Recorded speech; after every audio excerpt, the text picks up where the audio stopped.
qual é o maior desafio desse lugar de empreendedor hoje para você?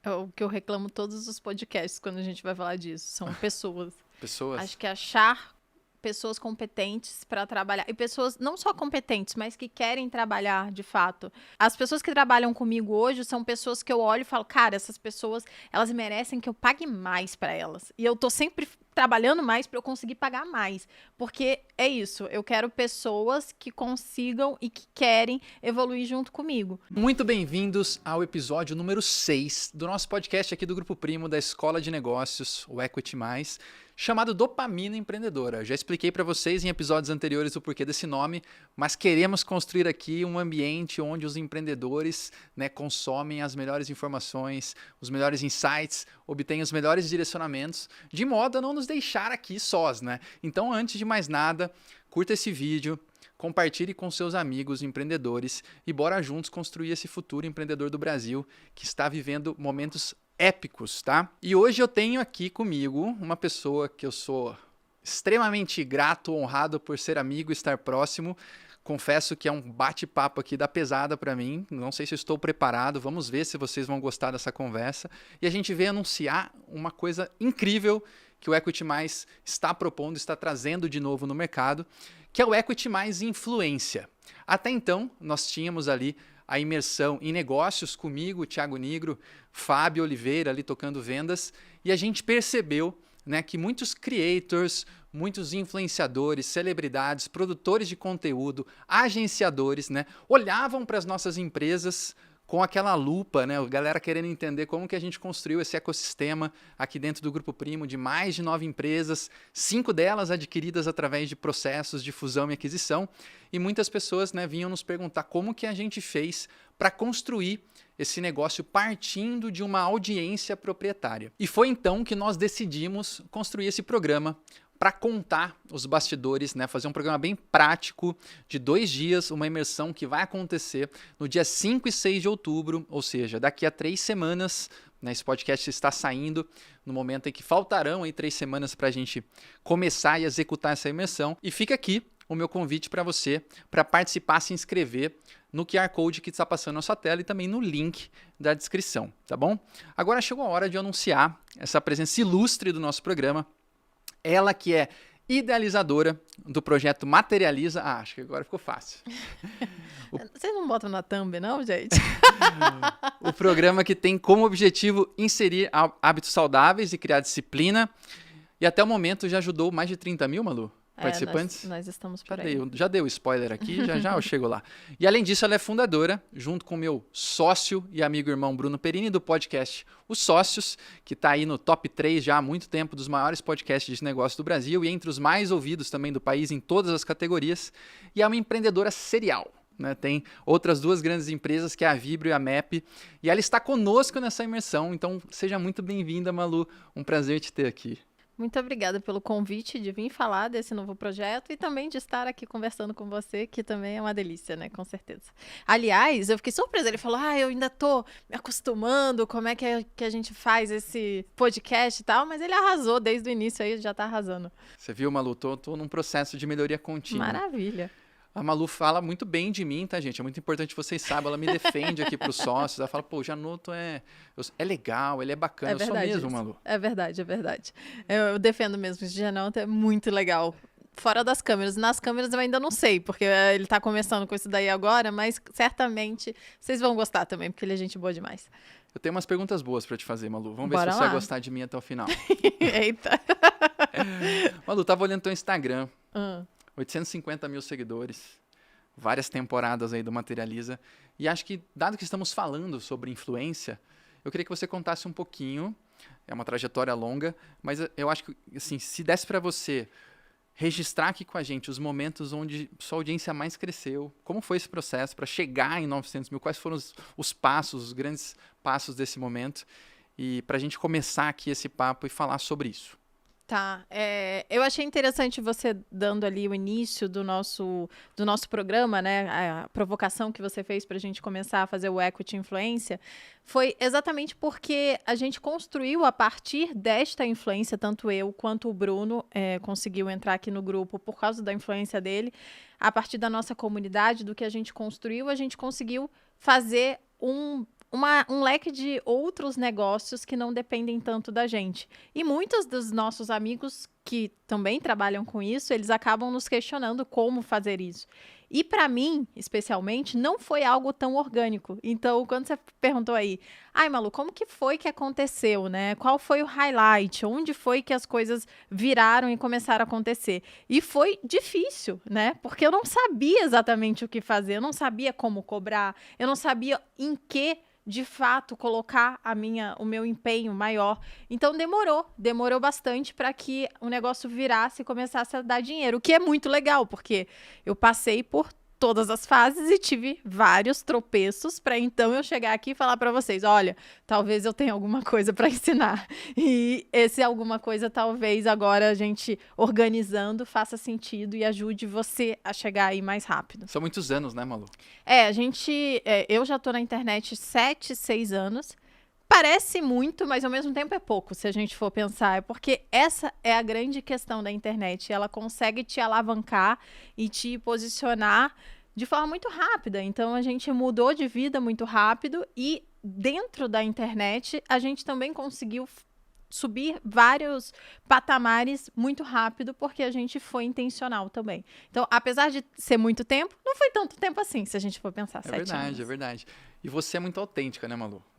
Se é que existe um adjetivo que vem na minha cabeça, assim, quando eu olho pra você, é autenticidade. E eu ia até fazer uma provocação pra entrar no horizonte mais empreendedor, porque tudo isso é empreendedor, estar na internet é empreender o tempo todo. Mas sob a ótica de construção de empresas, né, hoje você tem muito mais corpo aí como empreendedora, tocando praticamente 3 companhias, né? O seu lado educacional, aí tem a Vibrio, tem a MEP. E a minha curiosidade é o quanto dessa autenticidade te levou a construir a MEP e a Vibrio. Porque antes de você construir a Vibrio, e eu te conheci um pouco antes, há mais ou menos 3 anos atrás, eu me lembro que era o começo dos sócios também. Né? A gente pode falar um pouco sobre isso. Mas você não tinha, assim, pudor, não tem pudor para falar de coisas que são tabu na sociedade. E eu acho que isso é muito legal. Mas me pegou no começo, assim, pegou no sentido de, caramba, que autenticidade. E ela fala uma coisa muito massa, mas eu não estava acostumado com aquilo. E qual foi a conexão desse lugar de autenticidade com a construção dos produtos? Porque, assim, eu não consigo hoje ver Malu sem MEP e Vibrio. Então né? Parece que é uma coisa só. Foi demanda da galera? Como que... Foi demanda, mas isso é engraçado, né? Eu acho que essa é a minha estratégia. É eu constranger a pessoa de um ponto que ela se sente constrangida por estar constrangida. Então foi exatamente o que você falou. Nossa, ela tá aqui falando de um sex shop. Pra quem não sabe, a Vibrio é um sex shop. E hoje a gente tá entre os 4 maiores sex shops do Brasil. Você viu nascer, faz 2 anos e pouco que a Vibrio nasceu. E a gente trouxe a ideia exatamente pela proposta da minha audiência, porque eu comecei a falar disso através de uma demanda da minha audiência e minha também. Todos os meus produtos, eles, exatamente por eu ser autêntica, eles acabaram nascendo de algo que era meu, né? Algo que estava ali dentro, que eu precisava falar sobre aquilo, e eu comecei a falar sobre o assunto com a minha audiência comprou o assunto e falou, putz, quero saber mais disso, e aí eu comecei a estudar mais, então é um círculo virtuoso, né? Aquele negócio que você coloca ali, o pessoal vibra e você fala, putz, aqui tem, e aí você começa a vibrar junto, e aí a gente... A Vibrio. A Vibrio, tudo é duplo sentido lá. E aí a gente começou a construir a marca a partir disso. Então foi sim uma demanda da audiência, mas o fato de eu ser autêntica acho que faz realmente diferença, porque a gente acaba trazendo assuntos, eu acabo trazendo assuntos que são diferentes do normal, e as pessoas gostam, porque eu tenho, apesar de fazer uma abordagem, que eu falei, né, que eu acabo constrangendo a pessoa, é uma abordagem leve de todos os assuntos, então seja de saúde, seja de sexo, seja de moda, é uma abordagem leve que eu trago. As pessoas, elas não se sentem mal, porque eu consigo vestir uma camisa de uma pessoa comum, falando, putz, eu tô aprendendo sobre isso, hoje em dia, boa parte dessas coisas até, como uma empresária, né, a minha audiência viu eu construir isso, então foi muito legal, porque era uma pessoa comum, vestindo a camisa de empresária, entendendo como que funcionava, qual eram os problemas, e hoje em dia eu já tenho mais autoridade, e eu tento sempre manter essa cadeira de pessoa que não sabe tudo, que está aprendendo, e que, mesmo que aprendeu, sabe explicar. E eu acho que isso é um diferencial que a minha audiência gosta bastante. E a gente vê um erro muito comum dentro de quem tem audiência grande, é que tem muita oportunidade, né? Uhum. Então, a gente aqui no grupo, a gente já falou bastante sobre isso, e quando você tem muita oportunidade, dependendo da lente que você olha, se você der uma aprofundada e tentar atacar todas as oportunidades, nada vira oportunidade, né? Então, a gente fomos lá, construímos a escola de tecnologia, né? Que eu sei que você tem até uma parte nessa história, desde o começo, quando a gente foi idealizar, você falou, mas vocês não são uma empresa de finanças, né? Aí, minha pergunta para ti era assim, como foi esse processo de monetização? Que olhando agora, fala, pô, empreendedora de sucesso. Mas como que foi o lançamento da Vibra, o lançamento da MAP? Como você conseguiu controlar? Porque são empresas que têm passivo, né? Enquanto educação, beleza, é um conhecimento que eu registro e eu vendo. Mas a partir do momento que eu vou para um varejo, seja ele moda ou seja ele um sex shop, eu tenho estoque, eu tenho que, né, prazos de fornecedores. É uma operação mais complexa. Oh. Então, acho que são 2 pontos assim, para você talvez trazer de insight. Teve alguma iniciativa que deu errado, que a gente não conheça, né? Que o público... Alguma coisa que você testou e não deu muito certo.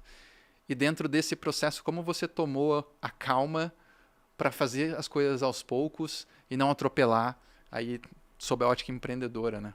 Tá, eu vou voltar um pouquinho para vocês entenderem o quão pé no chão eu sou e sempre fui. Eu sempre fui uma pessoa que tinha medo de arriscar, e até hoje. E eu acho que, eu até falo para minha sócia, assim, que às vezes falta um pouquinho do DNA da loucura, que é, vamos lá, vamos botar tudo all-in agora e vambora, porque agora eu também não tenho mais o all-in, então eu tenho que ter esse DNA da loucura. Mas voltando um pouco, eu acho que uma das coisas que eu fiz muito certo e que para quem é influenciador costuma errar, e não por problema, não por ela, assim, mas por necessidade às vezes, que é aceitar tudo que te propõe, exatamente porque realmente muitas coisas aparecem, e quando você é menor, as pessoas te propõem muitas coisas e coisas que não valem a pena e que por pouco dinheiro, e às vezes podem queimar a sua credibilidade. Então, esse foi um dos grandes acertos que tanto eu quanto o Bruno fizemos lá no início. A gente sempre disse não para muita coisa, porque a gente tinha essa possibilidade, né? A gente já tinha dinheiro investido. Então, é como se eu já tivesse um patrocinador onde eu pudesse fazer a escolha desde o início. E tem gente que não tem essa opção, mas eu tinha. Então, eu disse não para muitas marcas, muitas vezes. E lá no início, eu fazia... Ali eu construí a minha audiência sem gastar minhas fichas. Então, por muito tempo, as minhas fichas ficaram guardadas no meu banco e eu não gastei com nada. Porque cada vez que você faz uma publicidade de algo, querendo ou não, as pessoas estão gastando o dinheiro delas, né? Você vira quase uma correlação direta com a marca. Exatamente. Então, o que acontece? As pessoas têm um salário, né? Elas têm dinheiro finito. E aí, se elas gastam dinheiro em alguma coisa que você disse, elas não podem comprar outra coisa que você precisa vender. Então, sempre que eu vou vender algo para minha audiência, eu penso nisso. Porque eu penso, cara, o que eu quero vender mesmo? É isso ou aquilo? E eu sei que a minha audiência tem dinheiro finito. E aí, eu disse muitos nãos. Então, eu não gastei o dinheiro da minha audiência. E com isso, eu aumentei a minha credibilidade. Porque eu tinha um monte de possibilidade, eu falava para minha audiência, olha, eu não estou usando essas possibilidades porque eu não acredito nelas. E aí, quando eu usei, a audiência falou, caramba, isso daqui deve valer a pena para a Malu falar. Então, foi assim que começou. E aí, eu gastei a minha audiência, né, essas minhas fichas, com Materializa. Lá no início, né? Eu fiz outros produtos, né? Eu tive mais 3 produtos antes do Materializa. Você perguntou que não deu certo. Um deles foi um e-book que o Bruno fez no Canvas, tipo, nem era Canvas, era um outro negócio na época, feio que dói. Vendemos pra caramba, tá? Deu dinheiro pra caramba, porque a gente foi a custo baixo, mas não valia a pena porque dava muita manutenção e a gente não tinha ninguém trabalhando com a gente, então não valia a pena. Era só um e-book, Era paga só o e-book. E aí o pessoal comprava, baixava e não achava. Então dava muito problema Aí tinha que Cadê falar. o e-book? Aí mandava um e-mail, não, tá nos downloads. Daí a pessoa, achei, tipo, né? Como assim? Então, dava muita manutenção. Então, Não achava no computador, não então. achava Salvava e não achava. Não conseguia. Ela baixava e não conseguia. Jesus. Então, dava muita manutenção isso, né? A gente precisava de alguém e era muito barato. E a gente parou de vender o e-book depois. Depois veio o Cozinha Fácil, que foi um produto digital que eu fiz em coprodução com uma chefe de cozinha. E que era um produto lindo, foi ótimo, mas a gente errou em um negócio ali. Eu vendi, foi uma venda ótima pra época. Eu lembro que a gente fez mais de... Acho que a gente chegou aos 6 em 7. Não me lembro exatamente se foi isso, mas... Só que era dividido. E eu lembro que o nosso erro foi que o Bruno ancorou a pessoa, a nossa coprodutora, a um número muito maior. Então, ela ficou meio broxada. E como só eu vendia, eu também fiquei meio broxada. E aí foi uma coprodução que, apesar do produto ser lindo, ter uma mudança significativa de vida na pessoa, resolver um problema, tinha todos os cheques. A gente ancorou a expectativa, e a expectativa se você não bate, você só tem desvantagens, né? Isso é muito importante, né? Vamos garantir que nesse podcast a gente sete bem a expectativa. Sete bem a expectativa. Mais influência. Exatamente. Mas vocês podem botar a expectativa alta, que eu tenho certeza que a gente vai entregar bastante, daquelas que botam pressão já, né? Não, mas eu realmente estou bem animada com o produto. E aí, por conta disso, a gente acabou matando esse produto, depois veio o Materializa. E aí, o Materializa foi melhorando. O primeiro Materializa mesmo não foi de sucesso, né? Eu lembro de ficar muito arrasada, porque eu fiquei muito mal com o tipo de entrega que eu estava fazendo. Eu não conseguia, sozinha, eu fazia tudo sozinha na época, entregar o que eu queria. Então, eu precisei de ajuda, e aí a cada Materializa eu melhorei a forma de entrega, então ele foi melhorando, as vendas sempre foram boas, as pessoas até estavam satisfeitas, quem não estava satisfeita era eu, e aí foi melhorando, e hoje a gente já está na 11ª turma do Materializa. Então, quando eu gastei as minhas fichas, primeiro foi o Materializa, que já era um produto próprio. Então, mesmo como influenciadora, eu não fazia muita publicidade. Eu só vim fazer publicidade há pouco tempo atrás, há um ano, talvez, a partir de há um ano atrás. E quando eu comecei a fazer, aí eu vi, caramba, consigo fazer dinheiro com isso, de verdade. Porque eu tinha as minhas fichas valorosas e porque eu tinha credibilidade o suficiente para gastar com a minha audiência. Gente, olha que insight valioso que a Malu nos trouxe aqui, que é uma visão empreendedora no limite aqui. A gente vive uma sociedade onde a galera tem pressa pra caramba, pegar um monte de oportunidades, sair acelerando, e a gente tem aqui um case de 7 anos de construção de uma audiência, 3 produtos extremamente bem-sucedidos, 3 empresas bem-sucedidas, e obviamente que tiveram falhas no meio do caminho, todo empreendedor tem, mas olha a construção, olha a calma, olha a mentalidade de priorização, olha a mentalidade de preservação do produto, né? Isso é muito importante, gente. A gente tem até um caso aqui dentro do grupo, o próprio Thiago, a gente brinca muito, até gravei um anúncio esses dias, assim, não, gente, o Thiago não é dono da Rico, o Thiago não é dono da Roda Gigante, mas e o pessoal fala, né, que tem uma roda gigante aqui em São Paulo, pra quem não sabe, mas da Rico. Acho que o Thiago faria tudo, né, o que fez, acho que continuaria fazendo toda a construção que fez para Rico, mas existe uma correlação direta e assim, e é num nível absurdo. Acho que praticamente todas as pessoas que não têm contato direto com o Thiago como nós, acreditam que ele é dono da Rico, que ele tem alguma relação com a Rico, né? Então tá aí a importância. E outro insight que a Malu nos trouxe aqui é sobre a mentalidade de execução e qualidade sob a ótica de lançamento de uma estratégia de produto. É muito do que a gente vai falar no Equity Mais Influência. Eu tô com eles no programa, acho que essa eu não tinha falado, né? Obviamente que quem está capitaneando a imersão é a Malu e o Bruno. O Bruno vai tocar nas óticas que tangem mais contexto de mercado de influência, visão empresarial sobre influência, todo o termo de equity que a gente fala muito aqui, que equity nada mais é do que o valor da sua empresa perante ao mercado. Então, como eu construo o valor de equity, como eu construo uma empresa valiosa perante o mercado. Então, esses temas vão ficar mais com o Bruno. E os temas que dizem respeito a posicionamento, estratégia de marca, Canva de monetização, né? A escala de monetização da influência está com a Malu. E é sobre esse tema que eu queria falar aqui contigo agora. Acho que é um pouco dessa Importância... E acabou que eu nem falei da MAP e da Vibrio, né? Como é que elas entraram? Eu ia puxar exatamente isso lá. que eu tinha notado que você não tinha respondido. Como que foi esse processo de lançamento? São quantos anos de MAP? Vai fazer 2 anos. E Vibrio? E a Vibrio 2 anos e meio. A Vibrio veio antes, né? Mas como que você iniciou? Aí a mentalidade mesmo de execução de startup. Você fez parcerias antes de comprar? Colocou intermediários no meio do caminho ou não? Você fez uma compra de um estoque? E como foi esse caminho até aqui? E os grandes aprendizados? É totalmente diferente do que eu vinha fazendo com produto digital, né? Que são produtos sem estoque, sem o negócio físico mesmo. É um login e uma senha, como o Bruno gosta de dizer. E é muito mais fácil de fazer isso. Mas a ideia era justamente a gente conseguir desvincular e dar valor a outras coisas para além da minha imagem. E foi exatamente o que a gente acabou fazendo. A gente pegou outras coisas que iam além e transferiu a minha audiência, a minha credibilidade para essas marcas, para que elas consigam ter esse valor e então a gente consiga vender. E a Vibrio veio de uma construção, né, da minha audiência e tal. A gente viu ali uma demanda. Na época, eu falava sobre isso no meu Instagram e aí eu tinha uma parceria com o Sex Shop. E eu simplesmente esgotava sempre os estoques deles. Né? Era tipo, ela falava, tem não sei o quê. Eu divulgava e esgotava tudo.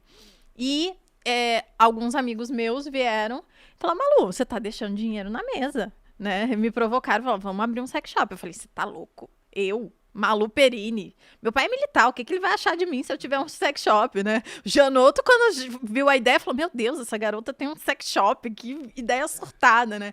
Mas a gente abriu, a Vibrio tem uma proposta completamente diferente do que os sex shops têm, tradicionais. Então, a gente é uma proposta elegante, né, discreta. De fato, a gente nem tem materiais fálicos lá. É bem diferente mesmo. O que é um material fálico? Pode falar? Aqui Pode, não. Tá liberado. É um pênis ou coisa desse tipo, entendeu? Não sabia que isso se chamava material fálico. Fálico, Não sabia, não. Viu? Malu também é cultura. Péssima cultura! Mas enfim, aí a gente, de fato, são coisas discretas que vêm para ajudar na saúde do casal, né? Então, o nosso sex shop, incrivelmente, tem mais consumo de casais do que de pessoas solteiras. O que não acontece num sex shop tradicional. Então, eu praticamente criei um novo nicho de pessoas que consomem sex shop para Vibrio. E agora a gente vai lançar um produto que não posso falar o que é, que vai ser também revolucionário em relação... Depois você me conta? Depois eu conto. Mas eu nem posso dar spoiler, porque senão vai que alguém copia antes, dá uma treta pra cuidar. Mas não é nada que vocês estão pensando. E eu tenho certeza que vai ajudar muito na saúde do casal em si, né? Que é uma construção de um ambiente legal. Acho que ficou bom assim. Falando em Canva de monetização, a Malu acabou de deixar um gatilho forte aqui, né? Para quem quer monetizar a audiência, deixar esse lugar de preparação para um grande lançamento. Com né? certeza. Gatilho de urgência, gatilho de expectativa. Vocês ficam aí esperando, porque de fato vocês vão gostar desse lançamento que a gente vai ter. E aí a gente fez os meus sócios vieram com a proposta, desenharam toda a proposta, então eles fazem, eu tenho vários sócios, e isso é uma coisa legal de dizer, não dá para fazer tudo sozinho, não tem condições, visto vocês aqui no Grupo Primo, que hoje tem centenas de pessoas, mas eu tenho uma equipe para cada negócio, porque eu tenho que dividir responsabilidade. E também dividir expertise também, eu não sou expert em tudo, né? Então, algumas coisas eu vou precisar de ajuda. Então, eu tenho lá, na Vibrio especificamente, tenho o meu CEO, que toca a parte da operação e tudo mais. E foi um desafio no início, mas eles me ajudaram bastante e a gente fez a Vibrio. Hoje, a Vibrio, com 2 anos e meio, ela já anda sozinha, sem Malu Perini. Então, a Vibrio nasceu para ser vendida e hoje em dia a gente... É quase uma galinha dos ovos de ouro que a gente fala, não vamos vender não, dá muito dinheiro pra isso. Boa. Porque sexo é bom e todo mundo compra e não tem escassez, sexo entendeu? Não vai acabar, né? Não vai acabar. E aí, depois disso, veio a MAP, que essa sim, é um desafio muito maior, mas... Pensando na construção, não vou falar dos desafios da marca, porque é moda, né? Tem monte de desafio que vocês nem imaginam. Coleções, exatamente. Diferente da Vibrio, onde eu vendo o mesmo produto desde que a Vibrio nasceu, a MAP eu vendo produtos diferentes a cada 4 meses. E é como se fosse, eu digo que a gente é perecível, né? Porque se não vender, estraga e ninguém compra mais, né? Não estraga, mas ninguém compra mais. Então, no final das contas, tem que liquidar. Então, são muitos desafios, mas qual que é a origem, como que ela nasceu para surgir e permanecer, né? A ideia da MAP é justamente ela ganhar atração com a minha imagem, a partir da minha influência. Então, a gente vai fomentar a marca, fazer com que ela permeie, entre na moda feminina, através da minha influência também, e contratando outras influenciadoras e outras pessoas. E quando a marca estiver grande, sim, a ideia é vender a marca, e o pepino será de outra pessoa. Literalmente o pepino? De outra pessoa. Não, bastante.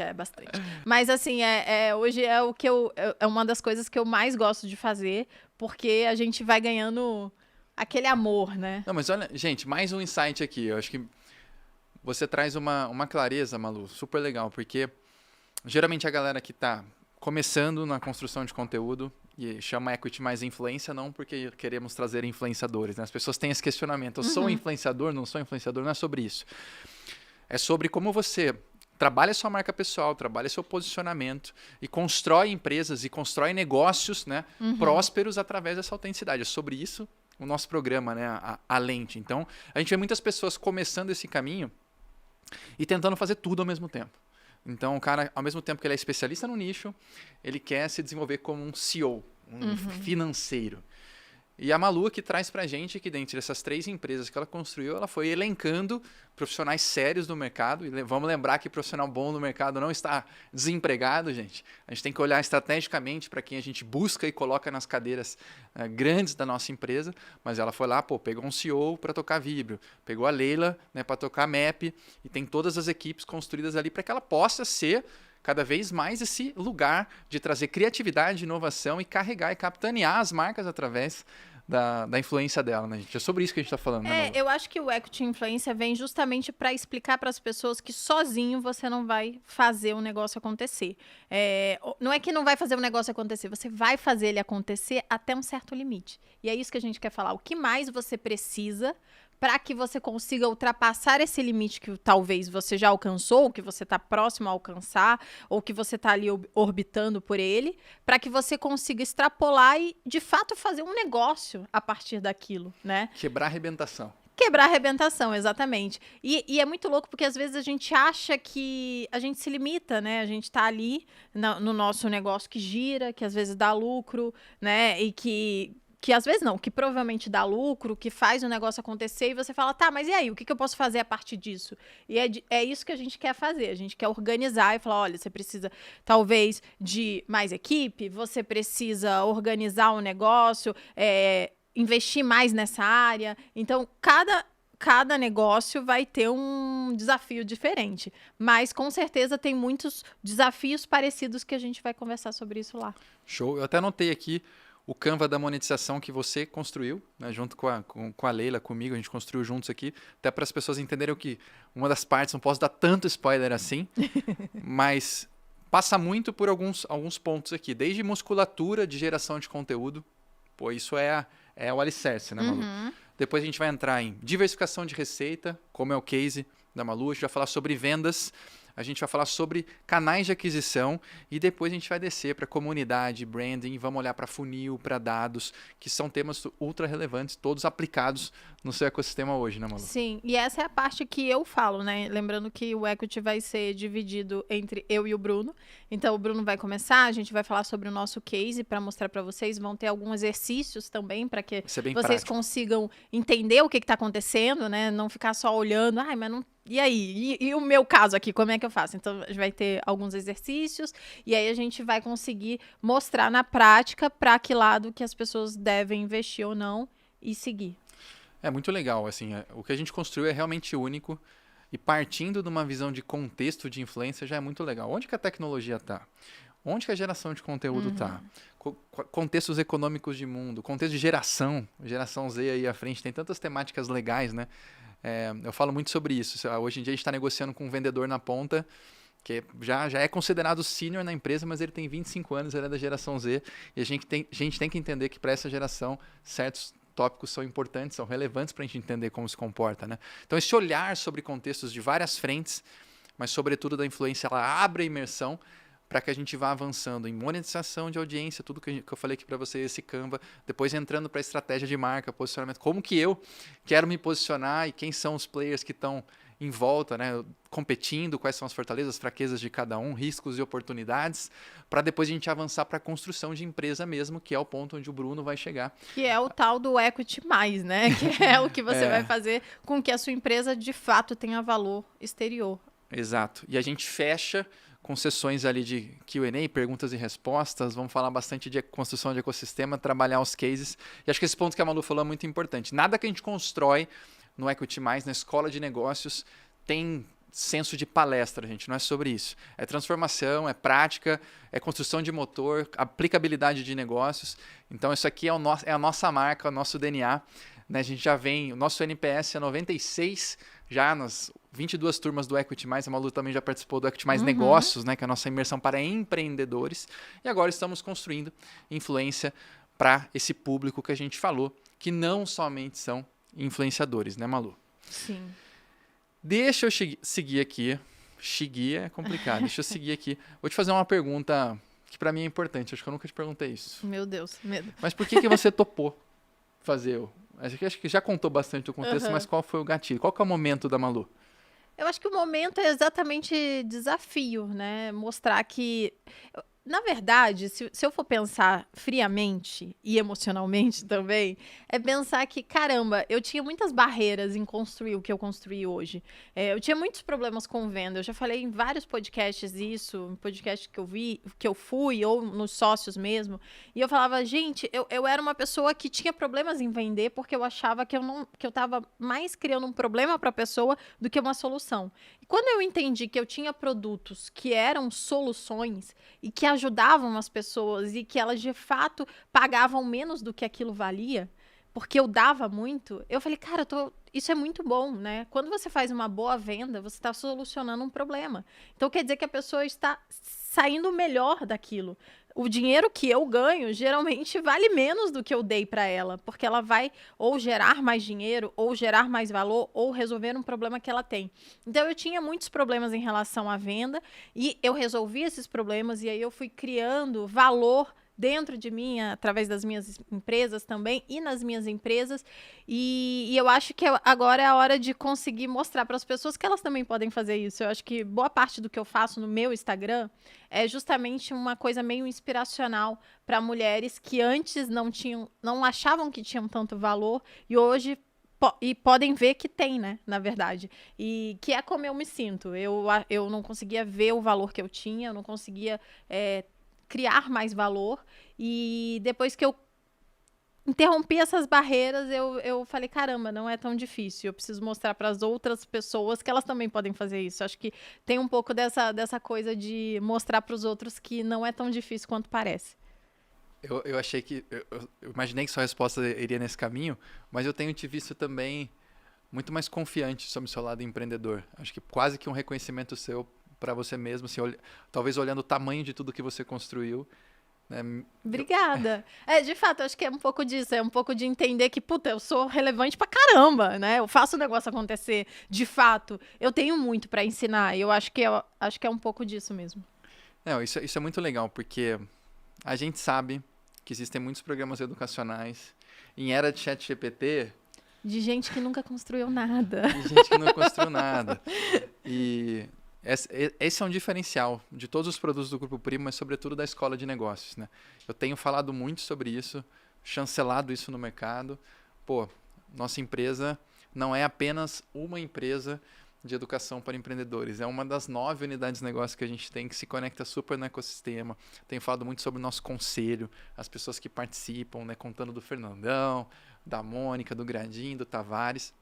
E é isso, assim, eu acho que as pessoas vão ficar muito felizes de conhecer a Malu empreendedora, e acho que para você vai ser... Os bastidores do negócio, né? Os bastidores do negócio. E falando nisso, me veio aqui em mente uma questão. Qual é o maior desafio desse lugar de empreendedor hoje para você? É o que eu reclamo todos os podcasts quando a gente vai falar disso. São pessoas. Pessoas? Acho que achar pessoas competentes para trabalhar. E pessoas não só competentes, mas que querem trabalhar de fato. Infelizmente, a gente vê uma galera que ela quer entender, qual o mínimo de esforço que eu posso fazer para ganhar o máximo. E as pessoas que trabalham comigo hoje são pessoas que eu olho e falo, cara, essas pessoas, elas merecem que eu pague mais para elas. E eu tô sempre trabalhando mais para eu conseguir pagar mais. Porque é isso, eu quero pessoas que consigam e que querem evoluir junto comigo. E é difícil achar esse povo. Como que você achou? Como que você achou a Leila? A Leila, pra quem não sabe, a gente tá falando da Leila bastante, porque o Gianotto fala bastante com a Leila, já que ela é minha sócia, ela tá envolvida em todos os meus projetos, basicamente todos os meus projetos, exceto a Vibrio, todos os outros ela participa.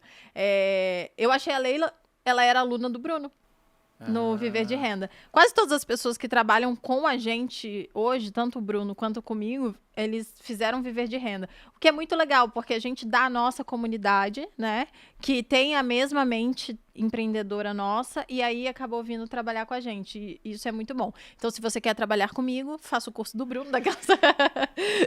Eu acho que a gente pode adicionar um item no Canva de monetização, de audiência, que é um pouco desse lugar.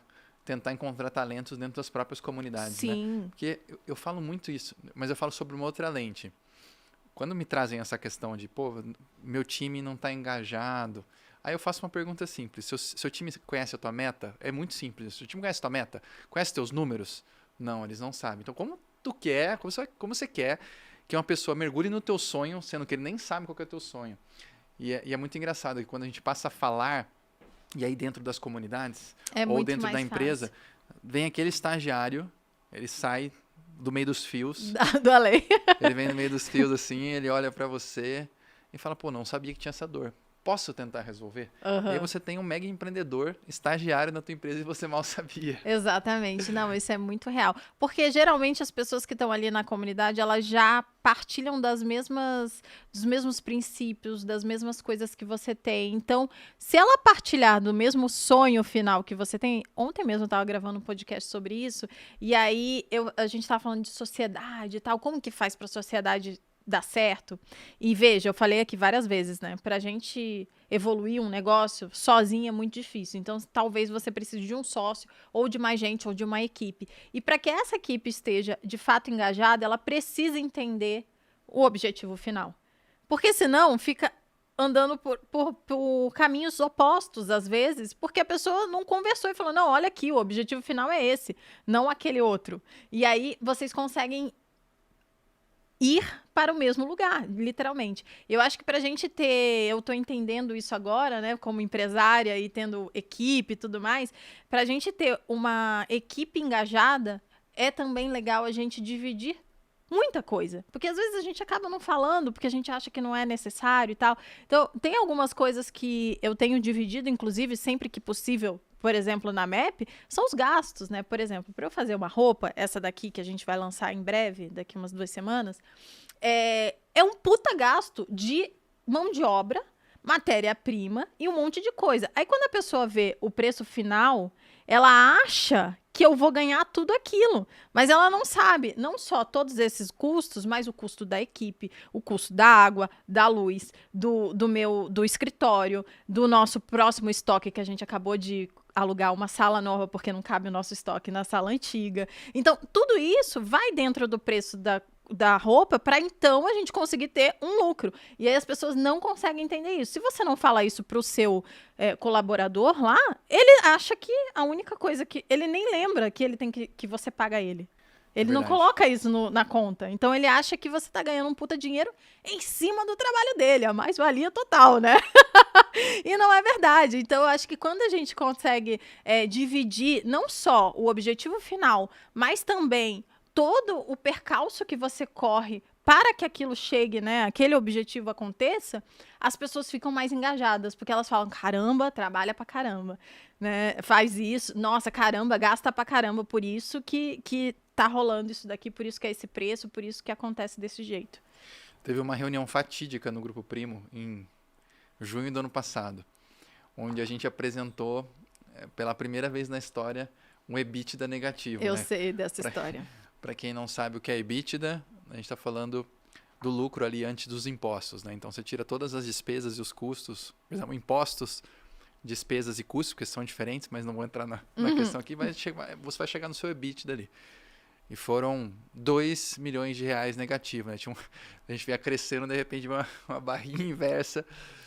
E a gente levou todo mundo para aquela reflexão, a empresa inteira, até para explicar os movimentos que a gente vinha fazendo de reduções de custo na empresa, tanto em pessoas, quanto em ferramentas, em escritório, mas, sobretudo, né, mencionando que aquilo era importante não só sob a ótica empresarial, mas é da onde sai o dinheiro para o pagamento pagar dos bônus deles, né? Então a gente tentou levar para essa lente de se não sobrar aqui, eu não consigo te promover. Não adianta, você pode estar performando super bem, você pode estar voando, mas se a empresa não dá lucro, meu camarada, não tem como. Então estamos tomando esse movimento para isso. Ali foi um marco de maturidade para o Grupo Primo.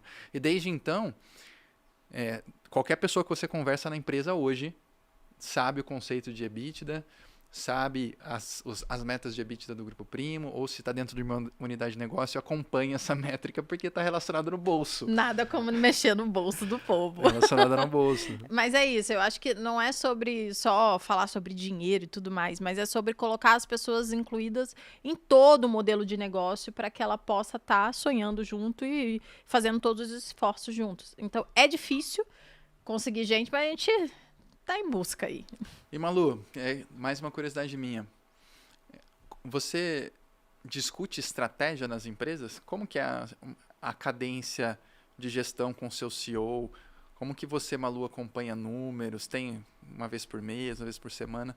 E você projeta um horizonte de visão, sei lá, 3, 6 meses à frente? Tem esse tipo de exercício nas suas empresas? Tem, todas. Menos no Materializa, que o Materializa depende só de mim. Daí eu não deixo ninguém botar. Cada um fica pensando lá em casa é assim, né? A Leila pensa quanto que vai faturar, eu penso na minha cabeça, ela pensou, eu pensei, não me fala. Aí a gente fica cada um... Porque o Materializa, ele é muito sazonal e ele depende exclusivamente de mim. Porque tudo quem faz sou eu, né? O negócio, como eu vendo só para minha audiência, eu não faço tráfego, então tem várias coisas assim. Mas para a MAP e para a Vibrio, a Vibrio especificamente, eu acompanho trimestralmente, mensalmente eu tenho acesso aos números se eu quiser entrar. Eu não entro, tá? Eu não entro porque ele roda sozinho, se acontece alguma coisa, eu sei tem mais que... as informações ali no final do mês, fechamos com tanto Exato. e tanto pra cima. Já a MAP, que tá mais próxima de mim, a gente tá sempre vendo.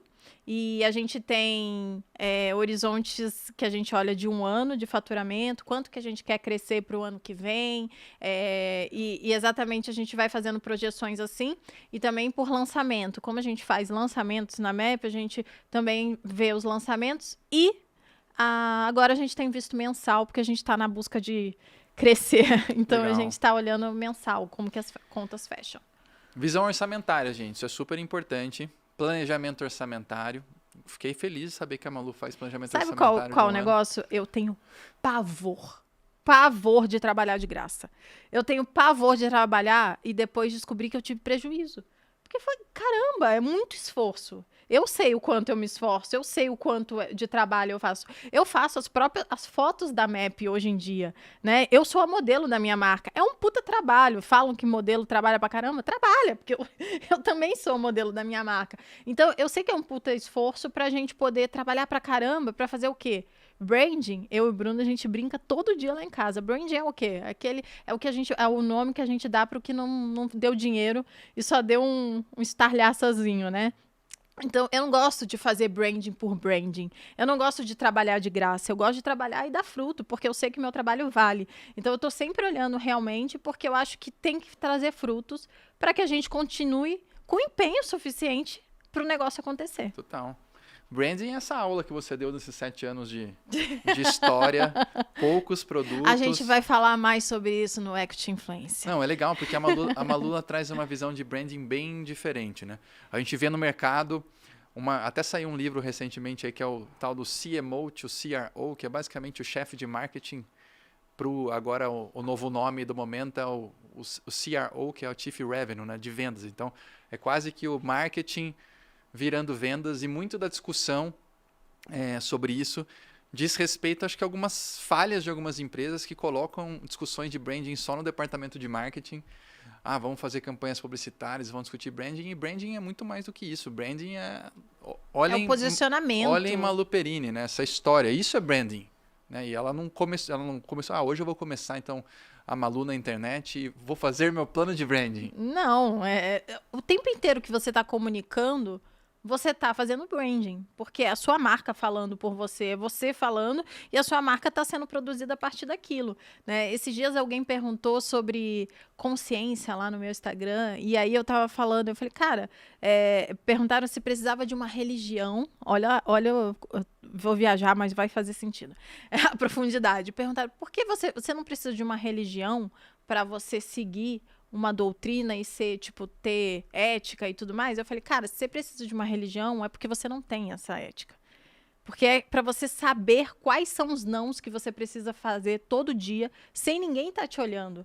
E isso é o que você é, e no final das contas é isso que vai produzir a sua marca, o seu branding, né? Então são os nãos que você diz e os sim que você diz diariamente que a longo prazo vão produzir o que você é de fato. E eu acho que é isso que falta, que as pessoas falam, mas eu vou falar esse sim aqui, esse não, ninguém vai ver. No final das contas vai estar ali aquela marca. Com certeza. É reputação, é tom de voz, é com quem você faz parceria. Isso aí vai estar incluso dentro da construção do Canva, né, Malu? A gente vai falar sobre isso. Malu, então a gente pode esperar do Equity mais Influência, pelo que a gente conversou aqui, que as pessoas sairão ali, que elas mentalizarão entendimento dos contextos de influência, como posicionar suas marcas, como posicionar seu tom de voz, como posicionar seu branding, que está ali dentro do Canva de monetização, que eles também vão entender como obter mais escala, faturar mais através dessa audiência, e a cereja do bolo, junto com isso, está construir empresas com valor de equity. Então, essa construção que é o case das suas 3 empresas, que é o case do Grupo Primo, que é o que a gente mais sabe fazer, o que a gente fez nesses últimos anos, que agora a gente vai passar para a turma, certo? A ideia é exatamente contar para vocês como que a gente fez isso e quais são as ferramentas que vocês precisam para poder construir algo parecido dentro do seu nicho, obviamente, né? Já que cada um vai ter um nicho diferente. E o Equity mais Influência, ele é pequeno, né, Gianotto? Vale dizer isso. Então, são poucas pessoas que vão estar lá com a gente. Então, é um ambiente onde a gente vai ter muita troca. Eu acho que vai ser... São 70 pessoas. 70 pessoas, 70 né? pessoas. Então, é bem pouca gente. E isso vai fazer com que a gente possa ter uma proximidade que certamente vai dar uma clareza para vocês. 70 pessoas, porque vocês já entenderam como a Malu funciona. A Malu, ela quer fazer um produto de NPS 100, por favor, de extrema qualidade, ela quer fazer tudo com calma, porque se dependesse do Gianotto, a gente já tinha umas 4, 5 turmas à frente, porque demanda verdade, tem. É verdade. Demanda tem represada pra caramba, né? Quantas pessoas não gostariam de ter 2 dias com você e Bruno Perini, e eu também participando lá para, né, contribuir com vocês, com essa visão empresarial. Então é isso, são 70 vagas. E as pessoas têm que correr, que é uma turma só. A gente não sabe se terão próximas, né? A gente não sabe quando vai acontecer, mas eu acho que vocês vão gostar bastante do resultado. Se depender de mim, vamos fazer... Ano que vem nós já estamos na 25, tá, Malu? Só Jesus. Já trabalho. Tá vendo por que a gente tem que trabalhar bastante? Porque tem sempre alguém falando, não, vambora. E a gente vambora. Não tem jeito não. Malu, obrigado por esse papo. Foi uma honra conversar com você. Conhecer um pouquinho mais das suas histórias, sempre tem, né, uma nuance que a gente descobre, e eu sou um grande fã do teu trabalho. Obrigada. Uma honra caminhar ao teu lado, e eu estou muito empolgado para nossa imersão. Eu também, eu espero que o pessoal se anime como a gente está animado, porque eu acho que vai ser muito legal mesmo. Então é isso aí, para você se inscrever, último recado aqui, tem o QR Code passando no vídeo, ou o link na bio, corre, porque eu tenho certeza que essas 70 vagas acabarão em menos de 24 horas depois do lançamento desse podcast. Então corre lá e a gente se vê na imersão Equity mais Influência. É isso, obrigada, viu? Obrigado. Nos vemos lá.